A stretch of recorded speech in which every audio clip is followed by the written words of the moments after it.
Heydər Əliyev Fondunun vitse-prezidenti Leyla Əliyeva Çinə səfər çərçivəsində Pekin Xarici Dillər Universitetinin prorektoru Zhao Gang və burada Azərbaycan dili üzrə təhsil alan Çinli tələbələr ilə görüş zamanı Azərbaycanla Çin arasında əlaqələrin genişlənməsində gənclərin, o cümlədən iki ölkənin təhsil sistemində bu istiqamətdə həyata keçirilən layihələrin rolu qeyd edildi.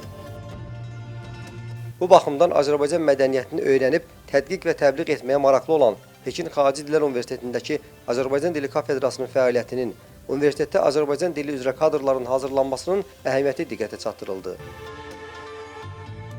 Bildirildi ki, universitetin tədris proqramına Azərbaycan dili ilə yanaşı Azərbaycan tarixi, mədəniyyəti, ədəbiyyatı fənləri də daxildir. Heydər Əliyev Fondu ilə Pekin Xarici Dillər Universiteti arasında 10 ilə yaxın davam edən əməkdaşlıq çərçivəsində bir sıra layihələrin həyata keçirildiyi, Heydər Əliyev Fondunun vitse-prezidenti Leyla Əliyevanın təşəbbüsü və dəstəyi ilə 2019-cu ildən Azərbaycan Dövlət İqtisad Universitetinin nəzdində distant Çin dili kurslarının təşkil olunduğu diqqətə çatdırıldı. Görüş zamanı Heydər Əliyev Fondu ilə Pekin Xarici Dillər Universiteti arasında bu il ərzində anlaşma memorandumunun imzalanması barədə qərar qəbul edildi.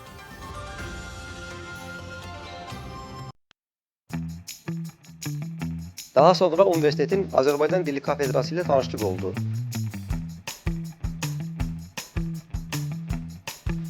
Heydər Əliyev Fondunun vitse-prezidenti Leyla Əliyeva kafedranın fəaliyyətinin genişləndirilməsi ilə bağlı nəzərdə tutulan tədbirləri diqqətə çatdırdı. Heydər Əliyev Fondunun müxtəlif sahələr, o cümlədən Azərbaycan mədəniyyətinin tanıdılması üzrə nəşrlərinin Çin dilində çap olunmasının vacibliyi qeyd edildi.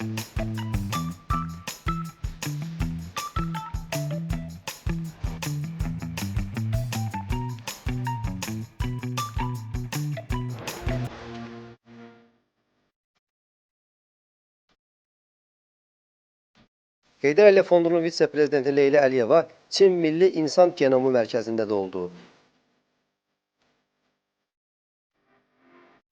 Çinin Elm və Texnologiya Nazirliyinin rəyi ilə yaradılmış mərkəz Çində ölkə səviyyəli genom tədqiqat müəssisələrindən biridir. Bildirildi ki, mərkəzin işində ən qabaqcıl texnoloji avadanlıqlardan istifadə olunur. Leyla Əliyeva mərkəzin laboratoriyalarına və bioloji nümunələr bankına baxdı.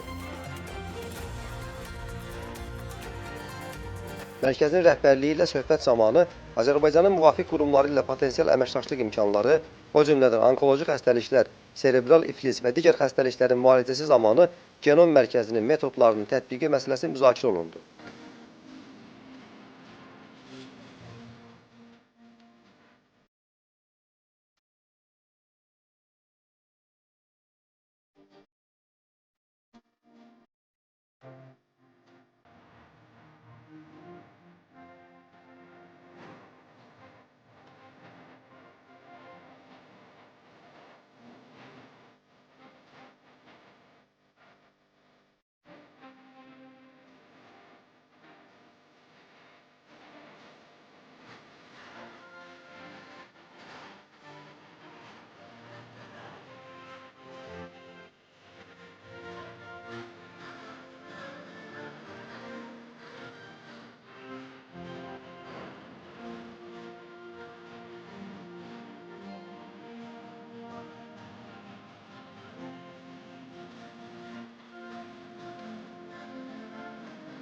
Şahin Cəfərov, Real TV, Pekin.